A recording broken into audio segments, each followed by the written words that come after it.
Bien, vamos a comenzar. Sean bienvenidos nuevamente. Vamos a continuar con las charlas preparadas para este día y se encuentra con nosotros el doctor Humberto Cabrera, quien cuenta con una licenciatura en física por la Universidad de Saint Clement Oritsky de Sofía, Bulgaria. Obtuvo la maestría en óptica por la Universidad Instituto Superior Politécnico José Antonio Echeverría, La Habana, y el doctorado en óptica por el Instituto Venezolano de Investigaciones Científicas. El doctor Cabrera fue asociado regular y senior del ICTP desde 2011 hasta 2017. Durante este periodo apoyó a Winter College on Optics y se encargó de las sesiones experimentales prácticas y director de Winter College en 2017. Además, sus actividades de investigación se combinaron con las actividades de formación de muchos visitantes de países en desarrollo. Actualmente es investigador postdoctoral en el Centro Internacional Abdus Salam de Física Teórica, ICTP, y también colabora en el proyecto FAMU en el Instituto Nacional de Física Nuclear. Actualmente sus actividades de investigación están dirigidas al desarrollo de métodos fototérmicos y basados en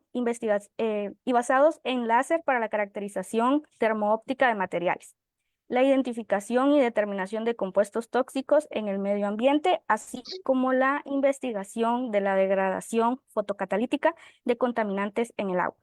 Sin más que decir, le damos la más cordial bienvenida al profesor Humberto Cabrera Morales. Muchas gracias, Emma, por la introducción. Primeramente, bueno, para mí es de noche, pero para ustedes buenas tardes.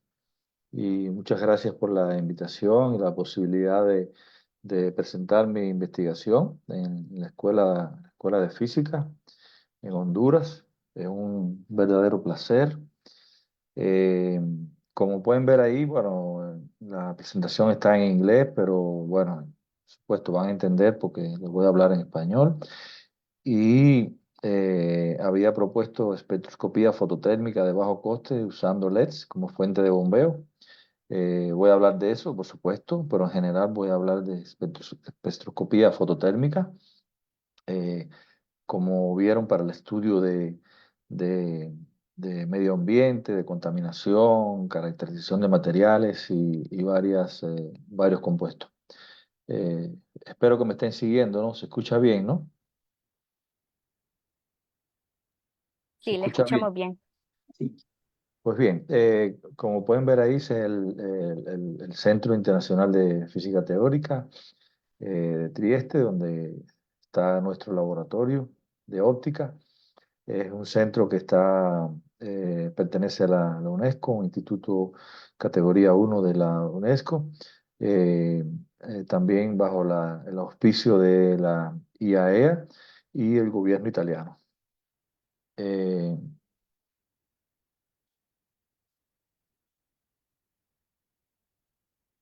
a ver que no me están avanzando no me avanzan las diapositivas. Momento.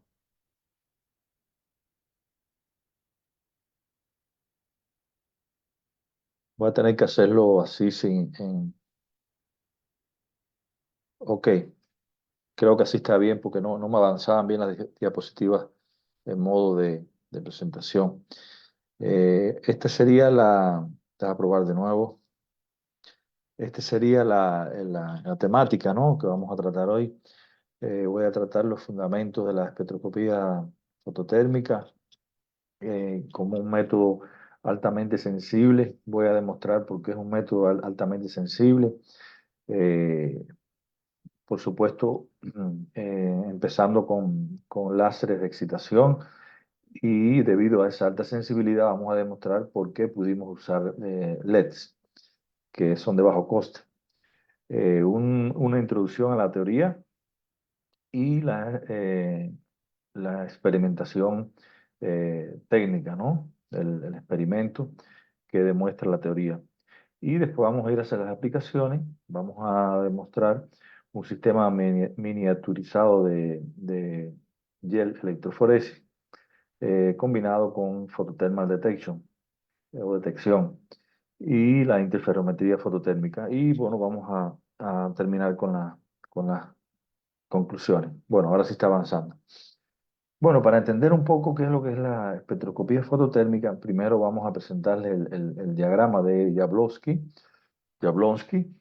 para que veamos qué es lo que estamos midiendo. Cuando excitamos un átomo, en este caso vamos a ver aquí los niveles típicos de un colorante, de un dye, los niveles vibracionales, S1, S0, S1, S2 y los estados triplete, que están compuestos por niveles vibracionales y en muchos casos rotacionales, que es el menos importante aquí.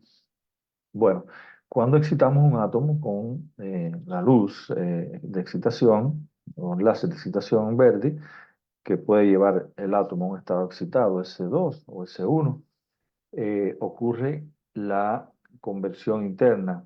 Los niveles están muy cerca. Generalmente la conversión interna ocurre cuando hay choques entre las moléculas de ese medio y generalmente esa energía se transmite en forma de calor a las moléculas del medio circundante, aumenta la temperatura del medio. Puede haber también, como pueden ver ahí, fluorescencia de la radiación, de la energía y emisión de fotones. También puede haber lo que se llama intersystem crossing eh, y también pueden haber relajaciones no radiativas. Como pueden ver, en todo ese proceso hay relajación no radiativa que se desprende en calor, se transmite en calor y fluorescencia. Generalmente todos los medios poseen relajación térmica o relajación no radiativa, incluso el agua. Y muchos medios también tienen fluorescencia y generalmente más de estos medios tienen relajación térmica y no fluorescencia. Por tanto, es una forma de medir esa energía, la espectroscopía fototérmica, es una forma de medir esa energía térmica que no es posible medir exactamente con el espectrofotómetro que usa la ley de Beer o el espectrofotómetro convencional que mide toda la energía que se absorbe en ese medio. Entonces, es por eso que podemos expresar la interacción de la luz con la materia. Tenemos una celda con un líquido, cualquiera que sea. La radiación incidente puede ser reflejada por la cara de esa celda, un por ciento muy pequeño, generalmente se desprecia. También tenemos lo que se llama scattering o esparcimiento, que es debido a la presencia de partículas en ese medio, y la onda transmitida. Como sabemos, la ley de Beer lo que hace es tomar la intensidad esta transmitida y se correlaciona con la intensidad incidente y de ahí se determina la absorción del medio, ¿no? De esa sustancia o de ese medio. Eso se expresa generalmente por estos coeficientes que tenemos aquí. La potencia total es la potencia transmitida, la potencia térmica, la reflejada y la de scattering. ¿Ok? Aquí como pueden ver eh, en todos estos coeficientes. Y generalmente eso se hace porque toda la energía tiene que ser constante, igual a 1, ¿no? Esos coeficientes, que por supuesto también dependen de la longitud de onda, es igual a la unidad. Entonces, si despreciamos la reflectancia y despreciamos el scattering, muestra que no tengan scattering y la reflectancia es muy baja, la transmitancia es igual, o la energía térmica es igual a 1 menos ese coeficiente T. Ese es lo que se determina, o es la absorbancia. 1 menos esa energía térmica, ¿no? Eh, Como pueden ver ahí en esa ecuación, la energía térmica es igual a toda la energía absorbida en el medio. O sea que midiendo esa energía térmica, estamos midiendo la energía depositada en el medio. Como le dije, a diferencia del caso de la espectrofotometría, medimos toda la energía de una forma, podemos decir que indirecta, porque estamos midiendo toda la energía absorbida por una onda que pasa y una que llega. Aquí no, aquí medimos la energía directa, convertida en térmica en el medio. Y esa es la absorbancia como tal. Es por eso que es un método más preciso. Eh, ¿En qué consiste el proceso fototérmico? El proceso fototérmico, primeramente, hay una absorción óptica. Ok, como pueden ver aquí, supongamos que la muestra absorbe en la luz 532 nanómetros, que es verde. Excitamos, modulamos ese láser con un chopper o con un interruptor de irradiancia, y esa energía es absorbida. Estos son los tiempos característicos y, como expliqué anteriormente, miramos la relajación térmica. Esa relajación térmica, como este haz es gaussiano, este haz generalmente es un haz gaussiano, esa relajación produce un gradiente de temperatura en el medio que también es gaussiano. Hay y con estos órdenes de 10 a la menos 3, 10 a la menos 4 Kelvin. Y como sabemos en líquido, estamos trabajando aquí en líquido, en sólido también ocurre lo mismo, pero en sólido lo que viene a ver es la polarizabilidad del medio y demás. Pero aquí hay cambios de densidad, porque donde la temperatura es más alta, los puntos rojos en el centro, es más alta, y allí las moléculas vibran más y la densidad disminuye.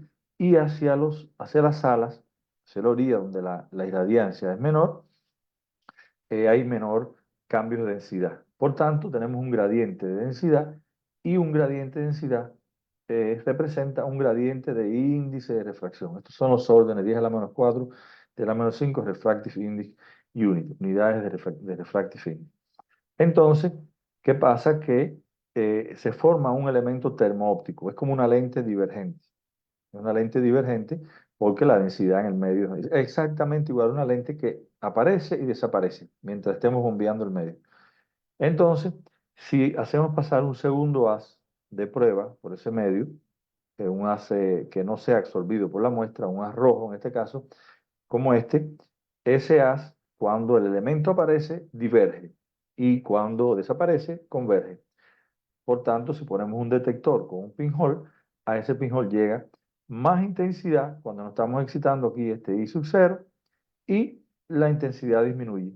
Y T, depende del tiempo, es un proceso lento térmico, cuando el haz está calentando la muestra. Entonces, si medimos eso es una señal que se ha determinado que es proporcional a los parámetros fototérmicos de la muestra. Estos son gradientes de índice de refracción con la temperatura y la conductividad térmica, la longitud de onda del haz de prueba, la potencia de la muestra y la absorbancia. La absorbancia, que es alfa L, el coeficiente de absorción multiplicado por la longitud de la muestra. Y eso es lo que esta técnica es más sensible que la de espectrofotometría, con ese parámetro E, que es el parámetro de mejoramiento, que es de NDT Kp, multiplicado por la absorbancia. Y es muchas veces superior al caso de la espectroscopía fototérmica. La sensibilidad es mucho mayor. Entonces, si medimos eso, esa señal, podemos medir la absorbancia de la muestra o la concentración. O sea, midiendo esos valores de intensidad, aplicamos esa ecuación que ustedes ven ahí y determinamos la absorbancia de la muestra.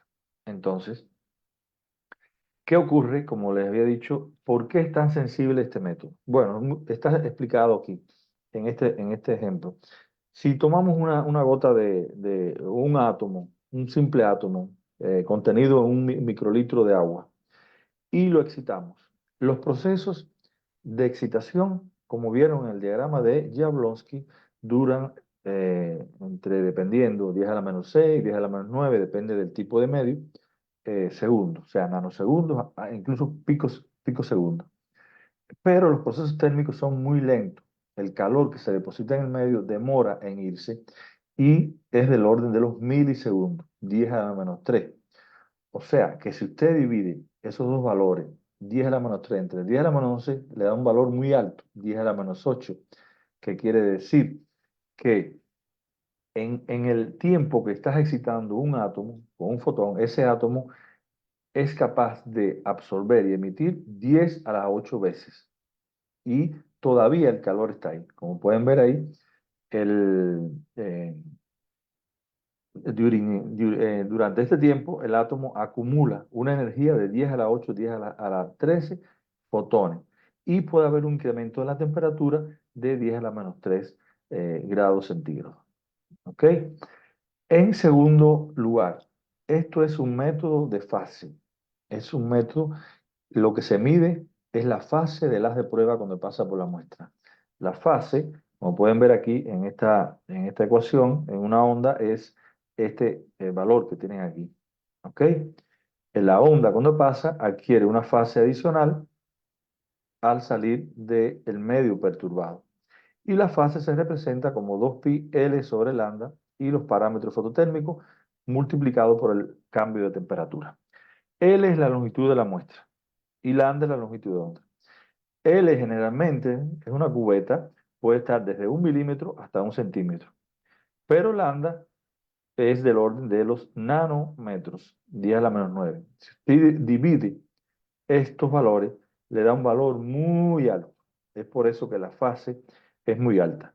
Entonces, muy grande. Es por eso que es un método muy sensible por lo primero que les expliqué, que es un método acumulativo, y porque es un método de fase y que ese valor le hace ser muy grande. Entonces, en la espectroscopía, primero hay que resolver la ecuación de difusión de calor, que ustedes pueden ver aquí, el término del haz gaussiano, la fuente de calor, que crea estos cambios de temperatura aquí. No hay que complicarse la vida para entender esto, esta variación de temperatura. Y eso se resuelve, está resuelto en muchos libros, incluyendo el Carlas, como ustedes pueden ver aquí, tiene este valor. Los cambios de temperatura en el radio del haz, porque el radio es gaussiano, como dije, mayor en el centro hacia el radio disminuye, porque el haz es gaussiano, es proporcional a la potencia, como pueden ver ahí, del haz de excitación, el coeficiente de absorción de la muestra y valores que dependen de la densidad del medio, la capacidad calorífica y el radio de la excitación. ¿Ok? Mientras aquí tenemos una integral que depende del tiempo de excitación. Más tiempo de excitación, por supuesto que más tiempo de cambio de temperatura y la señal será aún mayor. Entonces, esa ecuación se resuelve. Hay una solución para esa ecuación, no la voy a complicar mucho con, con, con esto. Como pueden ver, ahí está la intensidad gaussiana, D es la difusividad térmica del medio y T el tiempo característico. Eso, como pueden ver, provoca un cambio de temperatura. Eso que resolvimos ese cambio de temperatura provoca un cambio de índice de refracción, como les expliqué anteriormente. Este es el índice de refracción sin calentamiento y el índice de refracción después de calentar la muestra. Nos quedamos con los términos primeros. Olvidamos estos términos que poco influyen aquí. Y obtenemos que el índice de refracción depende de la temperatura en el medio, de esta manera. ¿Ok? Entonces, ¿qué pasa? Esto es un ejemplo del etanol. Pueden ver ahí los cambios típicos de índice de refracción para cambios de temperatura de ese orden de 4 por 10 a la menos 4. Muy pequeños. No son cambios de temperatura muy grandes. Eso provoca, como les dije, un cambio de fase de las de prueba que se expresa a través de esta ecuación. O sea, cambio de índice de refracción en el radio, diferentes valores del radio y en el centro, debido a este cambio de temperatura, esto se mete aquí y se resuelve la fase. Aquí tienen los valores de la fase que dependen de un teta, que es la potencia de las, el índice de refracción, esto es la absorbancia, alfa L, y estos parámetros que son constantes, aquí como pueden ver. Y se define así, el haz pasa por el medio perturbado y adquiere esa diferencia de fase. ¿Ok? Entonces, como sabemos, esta al cuadrado, porque la intensidad, que es lo que medimos en el detector, es el cuadrado del campo, sin excitación, o sea, sin esta fase, y con excitación, con esta fase, al cuadrado, definido por esta ecuación. En el pinhole, la transmitancia de las con excitación, sin excitación, dividido, normalizado sobre las sin excitación. Entonces, eh, esa transmitancia, como les dije, que es el campo al cuadrado, que es la intensidad, la integral en un pinhole, te da esa ecuación que se resuelve y hay un modelo que te da esa ecuación grande que pueden ver ahí, donde tenemos los parámetros de a medir el coeficiente de reflexión, porque esto lo conocemos, esto lo medimos, esto lo conocemos, esto lo conocemos. Entonces, si medimos esto, podemos determinar el coeficiente de absorción o la concentración de sustancias en ese medio. Esta cotagente generalmente se calibra, se hace un método de calibración y se determina por calibración. Pero lo que hicimos nosotros fue, como la cotagente tiende a pi sobre 2, cuando el argumento tiende a infinito, nosotros demostramos que en diferentes configuraciones, cuando los dos haces están enfocados sobre la muestra, que se llama mod match o modos acoplados, y cuando el haz de prueba, el rojo, está colimado, se llama modo desacoplado, que es el más sensible, que es el que usamos nosotros. En esa configuración demostramos que esa ecuación se puede llegar a un valor máximo, esto es una modelación, cuando tenemos los dos haces acoplados y desacoplados. Como pueden ver, la señal es mayor y tiende a un valor máximo aquí. Entonces, basado en eso, queríamos determinar el valor. Cuando esta cotangente tiende a pi sobre 2, hicimos este argumento tender a infinito. ¿Cómo? Muy sencillo. Un haz de prueba bien colimado, esta es la distancia de la muestra del detector, y un haz de excitación bien enfocado. Estas son las condiciones. Esto se llama parámetro de Rayleigh. Cuando el haz está enfocado, el parámetro de Rayleigh es muy pequeño. Cuando el haz está colimado, el parámetro de Rayleigh del haz de prueba, haz de excitación, es muy largo. Bajo esa condición y para un tiempo de medición que tiene infinito, es infinito con relación al tiempo característico de la lente térmica, que son un segundo, 0,5 segundos, algo así, no es que sea infinito. Infinito es relativo a algo. Se demostró que esta cotangente tiene un valor máximo de pi sobre 2. Eso fue lo que demostramos. Aquí, como pueden ver, se fue haciendo la modelación y se llegó al valor máximo pi sobre 2. O sea que llegamos a una ecuación muy sencilla, como pueden ver aquí, pi sobre 2, donde tenemos el coeficiente de absorción y L. Entonces, como todo lo que es conocido, si medimos esta señal experimental, como les demostré anteriormente, con un detector, podemos determinar la absorción de cualquier muestra, muy bajas concentraciones, también que no es posible hacer con un espectrofotómetro convencional. Ese método después lo implementamos en este sistema experimental. Como hay que seguir lo mismo que se hizo en la teoría, hicimos que el haz de prueba fuera altamente colimado, el rojo como lo ven aquí, llegando al pinhole y al detector, amplificado, y en el osciloscopio vemos la señal, los valores de intensidad. Y el haz de excitación enfocado, divididos aquí por un divisor de haz, o un beam splitter, o un espejo dicroico, que hace pasar el rojo y refleja el verde, altamente enfocado sobre la muestra.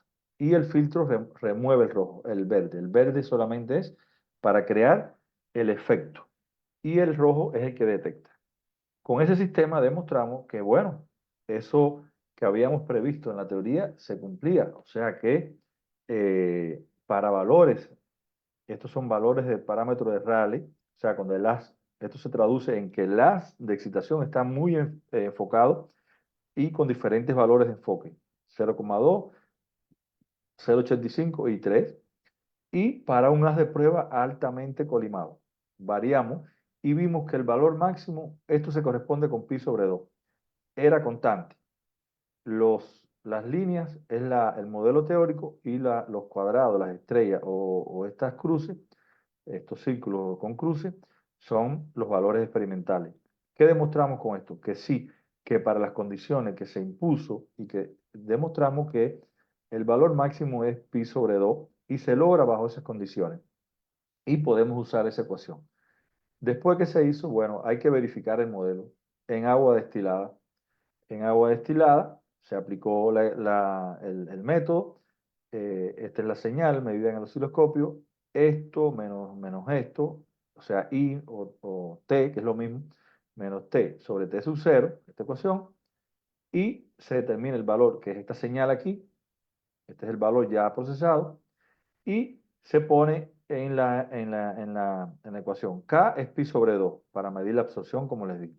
Se determinó el coeficiente de absorción del agua y además de la evolución temporal, esto es otra de las aplicaciones de este método, se determina la difusividad térmica del medio, que es importante cuando estamos trabajando con fluidos, termofluidos, nanofluidos, usados para procesos, extraer calor en procesos térmicos. Es importante medir la difusividad y la conductividad térmica. Entonces, este método también sirve para eso. Entonces, determinamos el coeficiente de absorción del agua destilada, como pueden ver aquí, usando ese método, variando la potencia, es lo mismo, y tomando la pendiente, y vimos que esos valores, 3,4 por 10 a la menos 4 centímetros a la menos 1, coinciden con los valores reportados por otros métodos experimentales que son muy laboriosos, como pueden ver ahí en estas publicaciones que pueden ver aquí debajo en rojo, usando celdas muy largas y extremadamente complicados, pero nosotros lo hicimos con un método mucho más sencillo. Entonces, pasamos a otra aplicación, que es la miniaturización de gel electroforesis y el uso de la detección fototérmica. Generalmente esto conlleva varias ventajas, que usas un volumen pequeño de muestra, que generalmente son caros cuando usamos, por ejemplo, en biosensores, DNA, etcétera, etcétera. Los procesos de medición son más cortos, se puede paralelizar, o sea, se puede medir también la fluorescencia al mismo tiempo. En general, muchas ventajas respecto a electroforesis, que usan tanques muy grandes, con volúmenes muy grandes y con detección con fotografía. Y no se pueden determinar, por ejemplo, pequeñas variaciones de los tiempos de retención. Aquí la resolución temporal y espacial es mucho mayor. Entonces usamos un sistema de lente térmica. Este que está a la izquierda es el convencional, que fue demostrado por Tokechi. Los dos haces vienen por la misma lente y se enfocan. Este es menos sensible, pero nosotros demostramos este con el haz colimado, donde el haz del rojo viene en contrapropagación a la muestra y el haz de excitación viene por debajo, excita la muestra. Esto permite usar objetivos de microscopios mucho más sencillos, mucho más accesibles, y ese fue el sistema que demostramos en esta figura que pueden ver aquí. Este es el haz de prueba, como les dije, colimado, pasa. Aquí está el mini chip, el microchip, con la muestra, que ahora les voy a decir qué es lo que es, excita la muestra y hace prueba de la muestra, y el haz de excitación que viene por aquí por debajo excita la muestra. Entonces, el haz de prueba viene al detector, igual que en el sistema anterior, y a un amplificador o puede ser también a un osciloscopio. Se aplica un voltaje en esta fuente de voltaje que está aquí, el negativo y el positivo. Aquí analizamos, por ejemplo, DNA en ese gel que tiene carga negativa. Se mueve de la parte, se inyecta en la parte negativa para que sea atraído por el polo positivo. Y cuando esa banda se forma, que pasa por aquí, es detectado. Ese pico es detectado y esa intensidad es proporcional a la absorción y el tiempo de retención es proporcional a la cantidad de DNA sobre por ejemplo, nanopartículas de oro, que fue lo que usamos en este caso que les voy a mostrar aquí. Eh, en el primer caso, por ejemplo, en este primer caso se monitoreó la presencia de la capa de oro en Fe3 o 4 en el proceso de síntesis porque se necesitaba saber si esa síntesis era completa. ¿Cómo saber? Bueno, las partículas que tienen capas de oro son mayores, son más grandes. Y en el hielo lo que ocurre es que son poros. Por supuesto, estos tienen cargas negativas también. Y las partículas más grandes demoran más en pasar porque tienen una resistencia en esos poros, ¿no?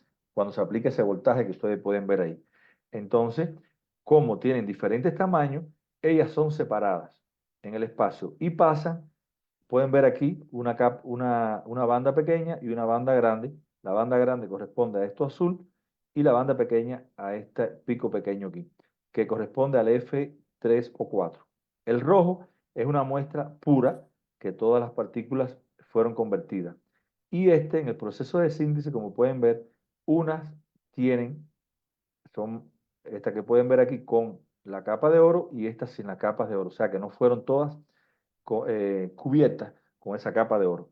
Y con eso se puede determinar la eficiencia de conversión de esas partículas magnéticas que tienen un uso en terapia de cáncer o drug delivery, como se le llama, y es necesario saber o cuantificar que todas sean convertidas para su posterior uso. Y este método lo permitió hacer de una manera muy sencilla.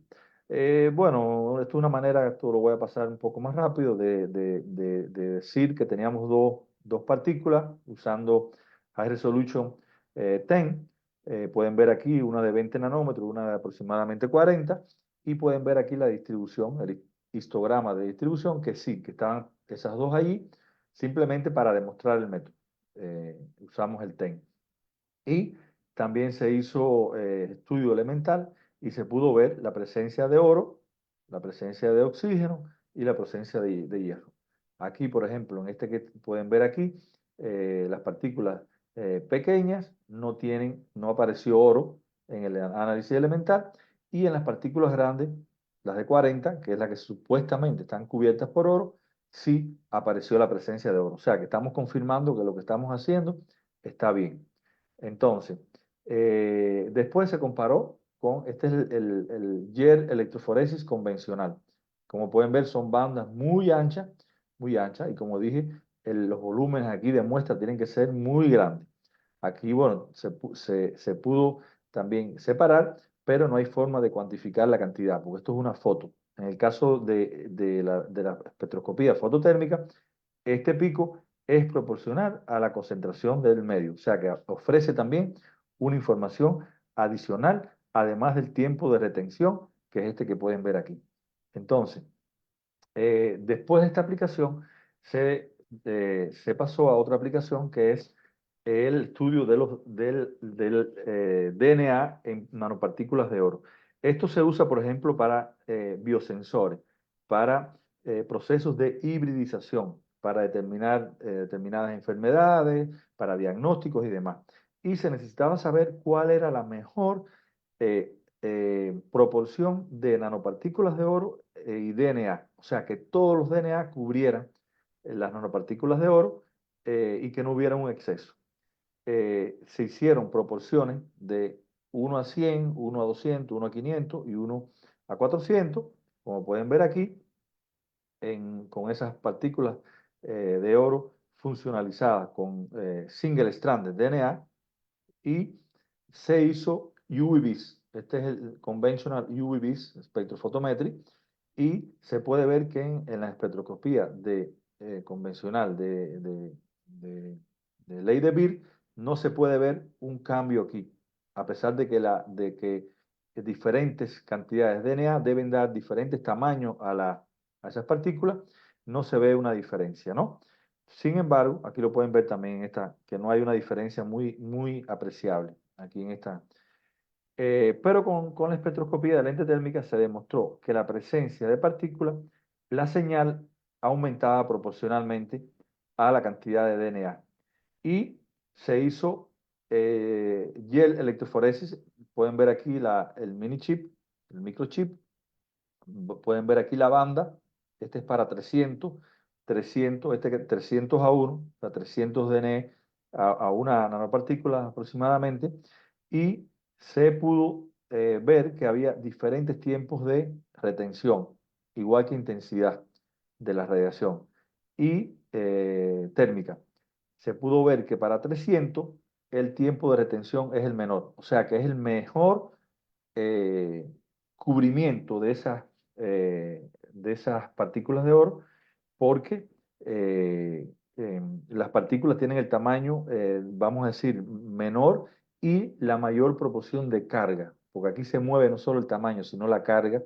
La carga es importante. Los DNA son cargados negativamente y se mueven, así como pueden ver, hacia el polo positivo. Aquí pueden ver la partícula de oro con los DNA alrededor de esa partícula. Y se determinó ese tiempo, que el menor tiempo, como pueden ver aquí, es 300. Después vuelve a aumentar otra vez porque las partículas comienzan a ser grandes otra vez y no pueden moverse fácilmente.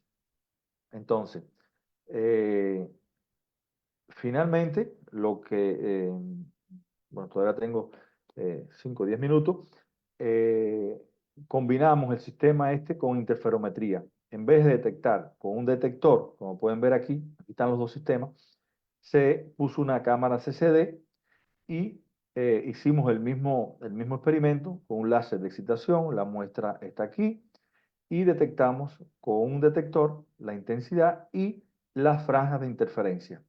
Con las franjas de interferencia, eh, también en nanopartículas de oro a diferentes concentraciones, como pueden ver aquí, demostramos que el método interferométrico es mucho más preciso y sensible. ¿Por qué? Porque el método interferométrico mide la fase directamente, ¿no? De lo contrario, si se recuerdan, cuando expliqué al principio, en el caso de la espectroscopía fototérmica, la fase se añade a la intensidad, el cuadrado de la intensidad, y lo que se mide es la intensidad. Entonces, lo que hicimos fue demostrar por primera vez el método interferométrico para medir la señal de lente térmica y el efecto. Aquí pueden ver el área afectada térmicamente. Esto es otra ventaja, que usted puede ver toda el área de la región térmica afectada y mide la fase directamente del interferograma que pueden ver aquí amplificado.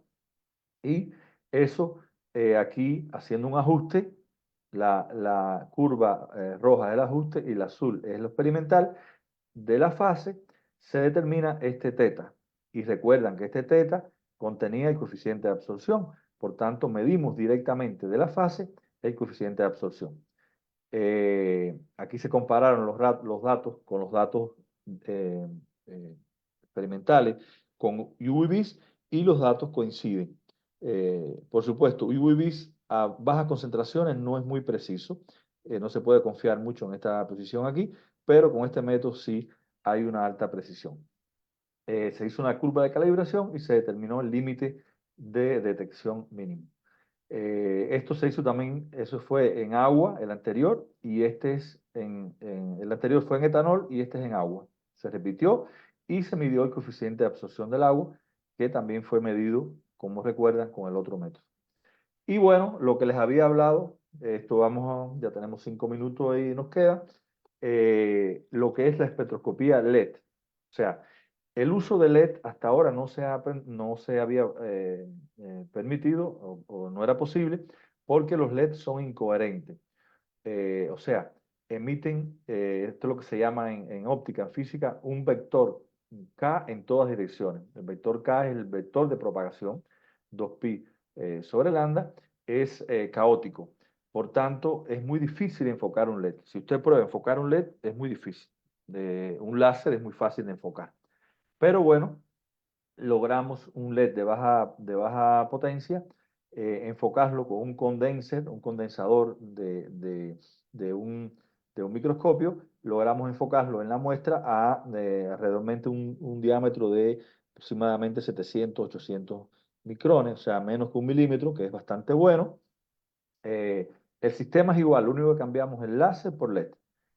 Pero, ¿por qué pudimos hacer esto? Bueno, porque a la vez el haz que viene por aquí lo hicimos pasar una vez, se refleja en el condenser y pasa 2 veces sobre la muestra.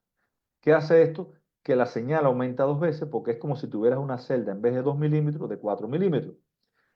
Y entonces, a la vez, este sistema, la otra novedad de este sistema es que incorporamos una, ¿cómo se dice? Este trabajo se hizo, por ejemplo, con una molécula fluorescente. Una lente aquí, colectora, que colecta la fluorescencia, una fibra óptica y un espectrofotómetro. Y a la vez medimos la fluorescencia y la señal térmica. Se recuerda que los medios son fluorescentes casi todos y a la vez emiten señal térmica. Si usted puede medir los dos a la vez, puede determinar la eficiencia de conversión a térmica o de fluorescencia, lo cual es muy importante para aplicaciones fototérmicas, por ejemplo, en la fototerapia del cáncer. Saber cuánto de esa energía se convierte en energía térmica y cuánta energía en fluorescencia. Entonces, demostramos que la emisión del LED es bastante, el perfil bastante bueno. Pueden ver unos 30 nanómetros. No es tan bueno como un láser, pero para líquido es bueno. Los líquidos generalmente son bandas de absorción, o sea que no es problema y bastante estable. Y esta es la señal de lente térmica que ya habíamos definido, la señal que medimos con el osciloscopio y que esta amplitud es proporcional a la absorción de la muestra, como dijimos, sin excitación y con excitación, a una frecuencia de 0.5 Hz en un, eh,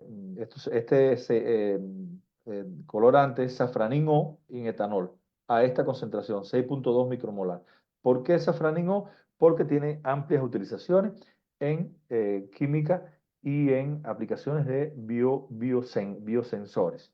Y por tanto es importante para nosotros por primera vez demostrar el uso de LED en este medio, porque también a la vez tenemos fluorescencia y emisión térmica. Y como les dije, cuando el detector se pone a diferentes distancias de la muestra, se demostró que a 200 centímetros, o sea, 2 metros, la señal fue máxima. Por eso es que vieron este sistema aquí de multipaso, o sea, estos espejos aquí para poder poner el detector en diferentes lugares y que el sistema no fuera muy voluminoso. Y demostramos que con doble paso y colocando el detector a esta distancia, se amplificaba la señal 4 veces. Y eso fue lo que permitió el uso de un LED de muy baja potencia, de muy bajo costo, 10, 15 miliwatts y un costo muy bajo. O sea que es una ventaja, en vez de usar láser, usar LED por todo lo que implica en el costo, por el volumen reducido del equipo y por muchas cosas más. Eh, y porque muchas personas pueden tener acceso a LED en vez de láser. Los láseres son caros, muy bonitos, sí, usar un láser y demás, pero son caros. Si podemos usar LED y obtener resultados similares, eso ofrece muchas ventajas. Entonces, basado en esto, y aquí creo que ya casi que finalizo con esta lámina, en esta ecuación, eh, está demostrado por qué la señal aumenta aquí 2 veces, porque como vimos, la señal de fototérmica es la diferencia de señal, como pueden ver aquí, de la señal, lo que es el radio del haz con excitación y sin excitación. O sea, cuando tenemos una lente divergente, este radio aumenta. O la divergencia aumenta cuando el radio es pequeño, el radio del haz. Y el radio es pequeño cuando el haz está con el efecto lente térmica. Cuando no hay efecto, el radio está colimado, es grande. O sea que esta diferencia se hace grande con la distancia, porque a medida que eh, uno se aleja de esa posición del mínimo radio del haz, de lo que se llama la cintura del haz, la divergencia aumenta. O sea, que la señal aumenta. Es por eso que demostramos que esto era aproximadamente igual y que aumentaba con la distancia de la muestra al detector. Con esto finalizo y como conclusión podemos decir de que el sistema miniaturizado permite un estudio o sea, permite la combinación de la gel electroforesis con la detección fototérmica, con muy buenas capacidades de separación. El diseño es muy compacto, bajo costo y se puede desarrollar en tiempos mucho más rápido. Se demostró la separación de partículas magnéticas con uso médico. Se demostró el proceso de la eficiencia del proceso de síntesis de esas partículas y de conversión a nanopartículas con capa de oro. Se demostraron las capacidades analíticas, midiendo el límite de detección. Se demostró también una buena separación en DNA sobre nanopartículas de oro y se determinó la mejor eh, cubrimiento de esas partículas. Se hizo, bueno, esto tiene una gran, vamos a decir, futuro en biotecnología y nanotecnología porque se reducen los volúmenes, lo cual es importante en estos casos, y los tiempos de medición. También se demostraron las capacidades analíticas con el uso del DNA. Se demostró, se hizo una verificación experimental del sistema de interferometría en etanol y agua con mucho más precisión. Se midieron los valores de coeficientes de absorción y se comparó con valores ya reportados con una gran coincidencia. Eh, Esta técnica da una buena resolución espacio-temporal porque los haces láseres se pueden enfocar. Es un método simple de implementar, de bajo costo, y bueno, en general ofrece muchas ventajas. Les agradezco por toda la atención prestada y bueno, creo que terminé en tiempo, así que podemos responder algunas preguntas. Muchas gracias, doctor, por la presentación y pues damos paso al espacio de preguntas y respuestas. Si alguien tiene alguna duda, puede escribirla en el chat o levantar su mano para darle la palabra. En este caso tenemos al profesor Roberto Mejía, quien hará una consulta. Y muchas gracias, profesor Cabrera. La verdad es muy interesante su presentación. Me llama la atención el hecho de que son configuraciones que son pues, de bajo costo, que se pueden implementar fácilmente, ¿verdad? Sí, Eh, yo tenía particularmente una pregunta. Veo que utiliza amplificadores low-in, si no me equivoco, ¿cierto? sí, Y, sí. y eso lo hace con la intención, obviamente, de poder ver la señal en el osciloscopio, pero no sé si ayuda a reducir el ruido, hace Es, algún shopping de la señal, ¿cierto?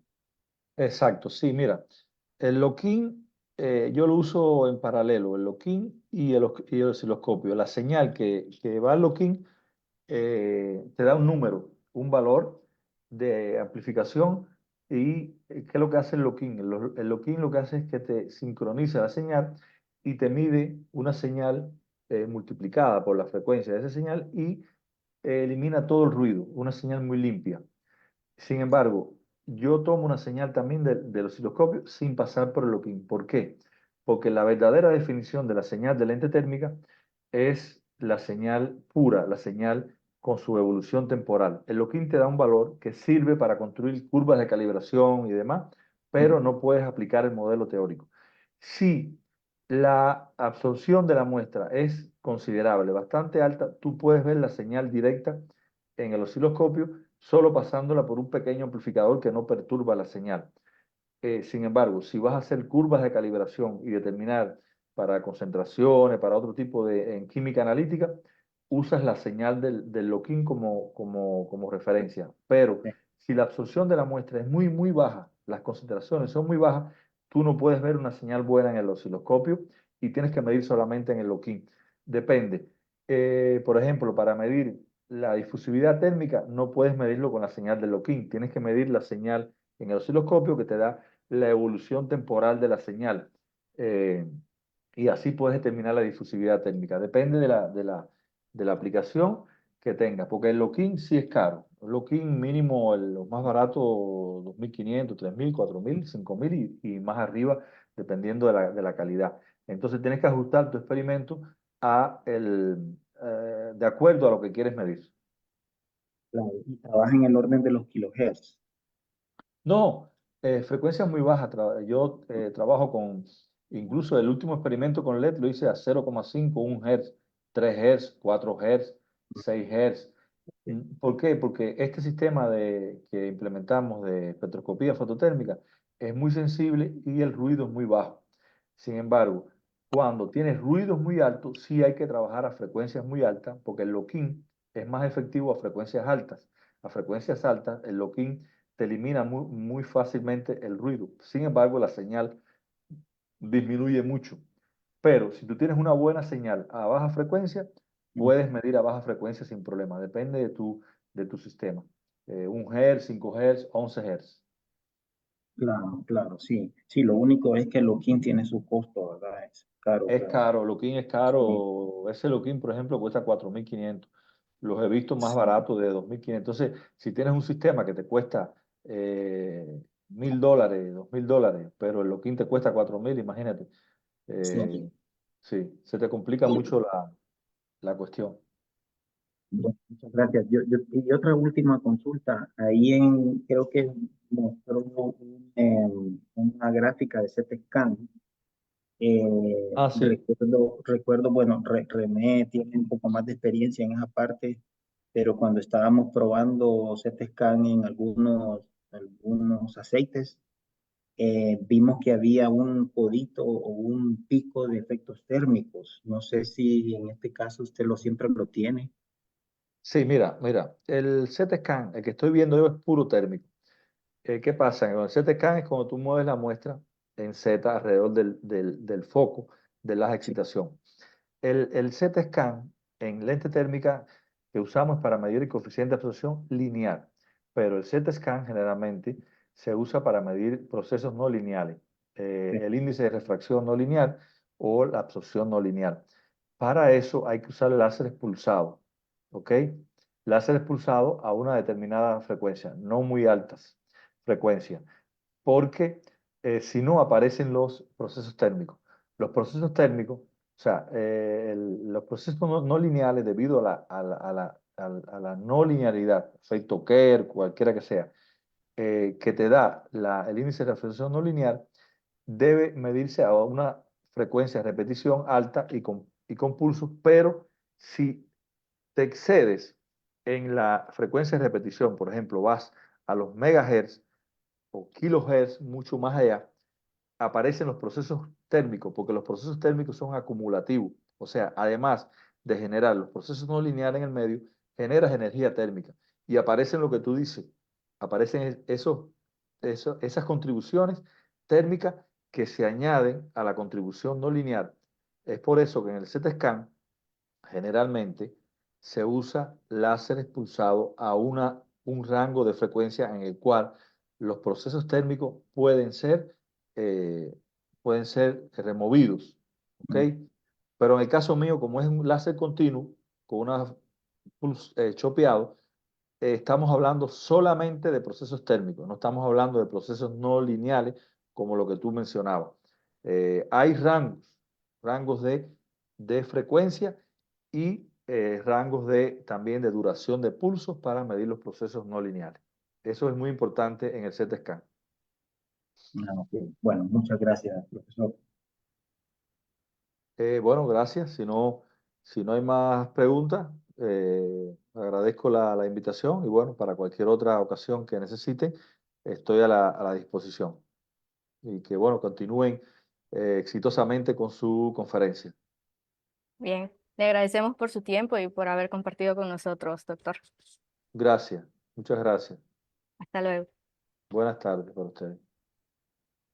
Bien, con esto cerramos esta primera jornada de actividades relacionadas con el ciclo de charlas científicas en conmemoración al Día Internacional de la Luz 2024, que pues han sido de mucho provecho para todos nosotros.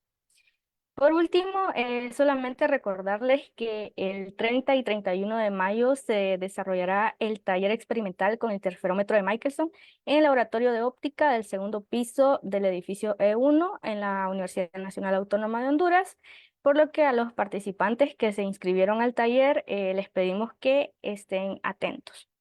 Bien, esto ha sido todo y muchas gracias por su atención. Nos vemos la próxima semana.